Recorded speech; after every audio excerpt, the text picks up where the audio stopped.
Hello friends, Mukul tech and হবিতে স্বাগতম সবাইকে। আশা করি সবাই ভালো আছেন। আজকে আপনাদের সামনে যে ভিডিওটা নিয়ে আসবো সেটা হচ্ছে কীভাবে ইউপিএস ট্রান্সফর্মারকে 12 ভোল্টে মডিফাই করা যায়, তো যেটা অনেক ধরনের কার্যক্রমেই লাগে। তো সঙ্গেই থাকুন।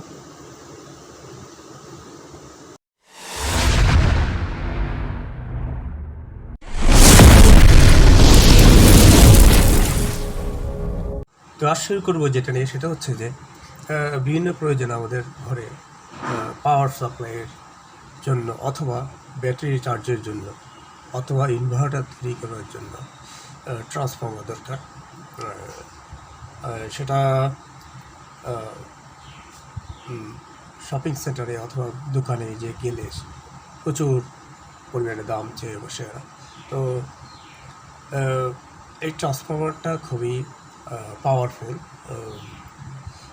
সম্ভবত এটা 10 to 15 অ্যাম্পিয়ার্স পাওয়া যাবে এটা থেকে। এটা হচ্ছে ইপিএসের ট্রান্সফর্মার, যেটা আমি বেশ স্বল্প মূল্যেই কিনে নিয়ে এসেছি কোনো শপ থেকে। তো কিন্তু এইটা দিয়ে ডাইরেক্ট আমরা কোনো কিছু করতে পারবো না, 12 ভোল্ট ডাইরেক্ট পাওয়া যাবে না। এটাকে কিছুটা মডিফাই করতে হবে। যেমন এটার এক পাশে আছে 4টা তার, গ্রিন, ব্লু, ইয়েলো, ব্ল্যাক, আর আরেক দিকে আছে রেড অ্যান্ড ব্ল্যাক। তো এটাকে আজ কীভাবে মডিফাই করে 12 ভোল্ট করা যায় সেটাই আজ দেখাবো। তো মিটারে চেক করে দেখি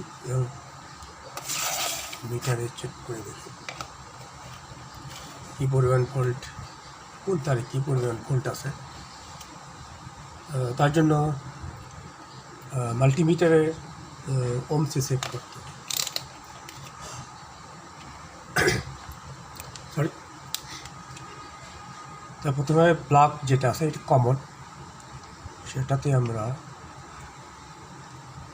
প্রোব দিয়ে দেখি ব্ল্যাক অ্যান্ড গ্রিনে কেমন আসে।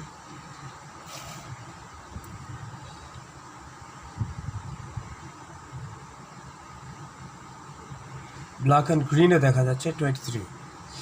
আচ্ছা, এখন ব্লুতে দেখা যায়, ব্লুতে দেখি 19, আর ইয়েলোতে দেখি, ইয়েলোতে 21। আমার সম্ভবত মনে হচ্ছে যে গ্রিন আর ব্ল্যাকে আমি ট্রাই করে দেখব প্রথমে এটার থেকে কত ভোল্ট পাওয়া যায় এখান দিয়ে টেস্ট করে দেখি কী পরিমাণ ভোল্টেজ আপ ডাউন করছে। আচ্ছা, তখন এটা আমরা টেস্ট করব। তার জন্য কি করতে হবে, প্রথমে আমি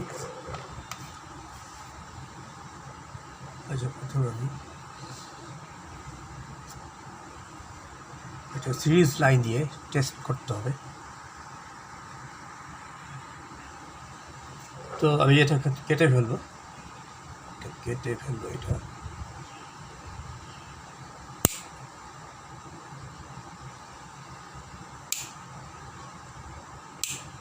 আচ্ছা,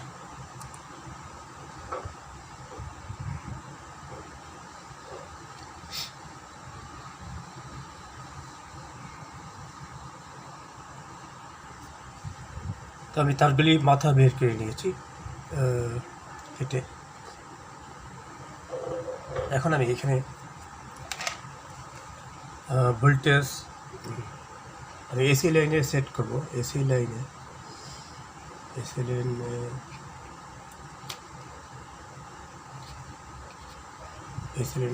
সেট করে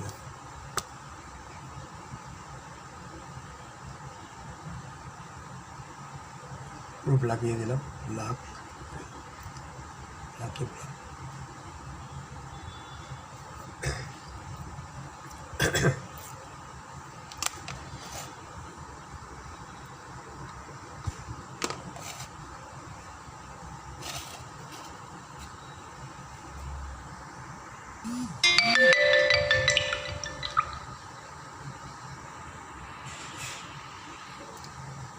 এখন আমি গ্রিন আর কমন ব্ল্যাকে লাগিয়ে টেস্ট করবো।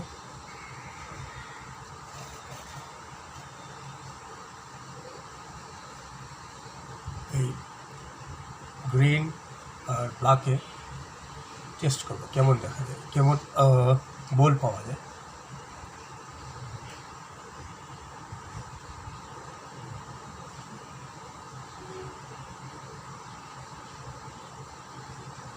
ছয় ভোল পেলাম। গ্রিন আর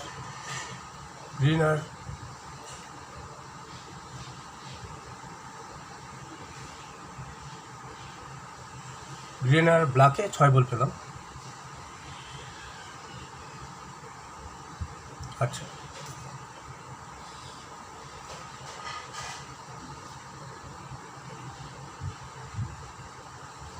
এখন ব্ল্যাক আর ইয়েলোতে টেস্ট করি কেমন আসে। 7 ভোল। এখন ব্লুতে লাগিয়ে দিই কতটুকু আসে।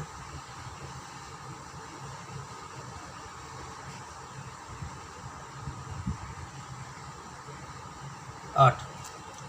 তো এখান থেকে যে ভোল্টেজ পাওয়া যাচ্ছে সেটাতে আমরা ব্যাটারি চার্জ করতে পারবো না ইনভার্টার জন্য কাজে লাগাতে পারবো। তো এইটাকে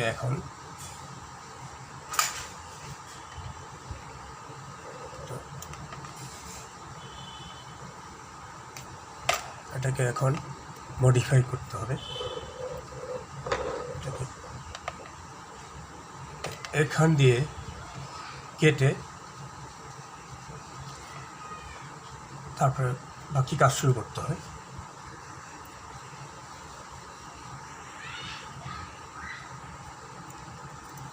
তো আমি এখন এটাকে আস্তে করে কেটে বাকি ভিতরে অন্য তারগুলো নষ্ট না হয় কেটে দেখি কি।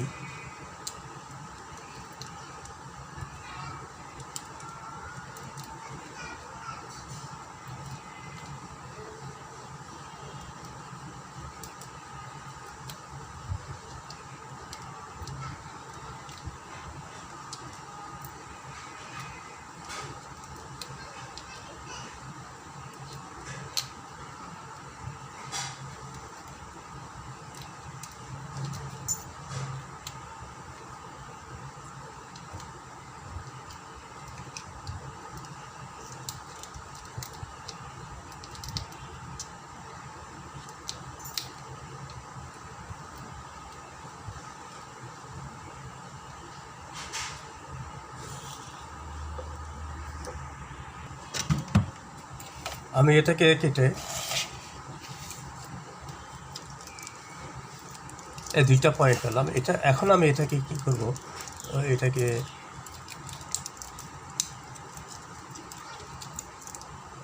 খুলে নেব। এটা বেশ মোটা 2টো তার এখানে দেখা যাচ্ছে, আর 2টো এর পাশে 2টো এই যে। তো আমি এখানে এটা খুলে নিচ্ছি।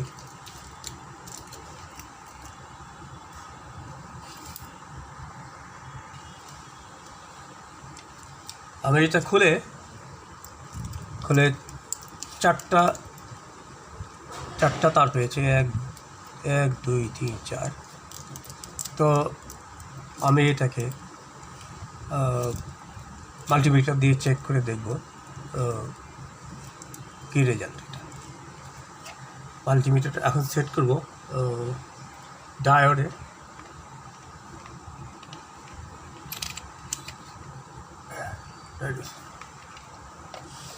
এটাতে দেখা যায় কন্টিনিউটি আসছে কিনা, সাউন্ড আসছে কিনা।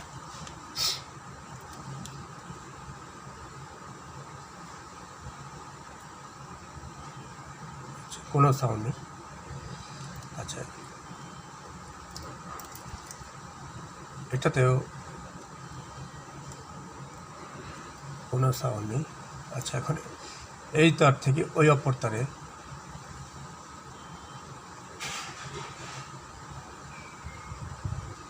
কোনো সারা শব্দ নেই।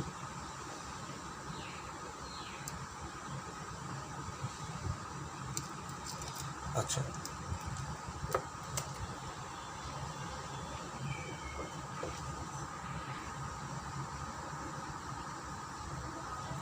আচ্ছা, এখন আমি কী করব? এখন এই যে চারটা তার আছে, এখানে 4 মাথা। এখন আমি এটা সিরিয়ালি কানেকশন দিয়ে দেব, এই মাথার সাথে এই মাথা।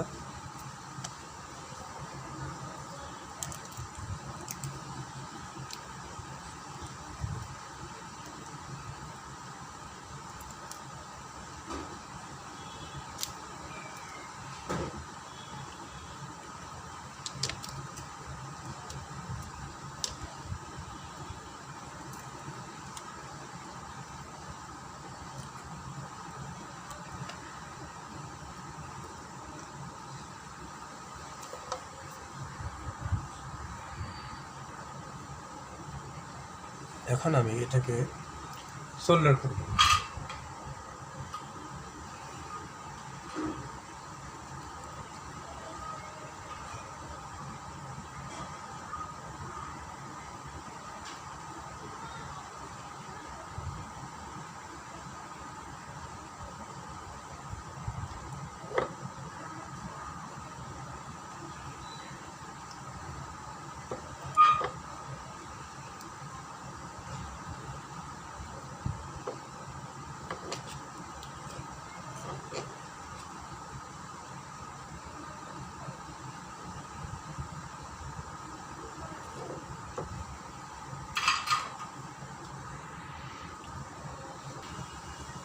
আমি দুটার একসাথ করে মুড়িয়ে শোল্ডার করে দিয়েছি। এখন দুই পাশে এখন আমি সিরিজ লাইন দিয়ে টেস্ট করব কী অবস্থা, কতটুকু ভোল্টেজ পাওয়া যায়। হ্যালো ফ্রেন্ডস, আমি এখন এসি 200 ভোল্টে সেট করব আমার মাল্টিমিটার। আমি দেখব 12 ভোল্ট আসছে কিনা। তো আমি এখন প্লাগ ইন করতেছি ডাইরেক্ট রুটে লাইনে।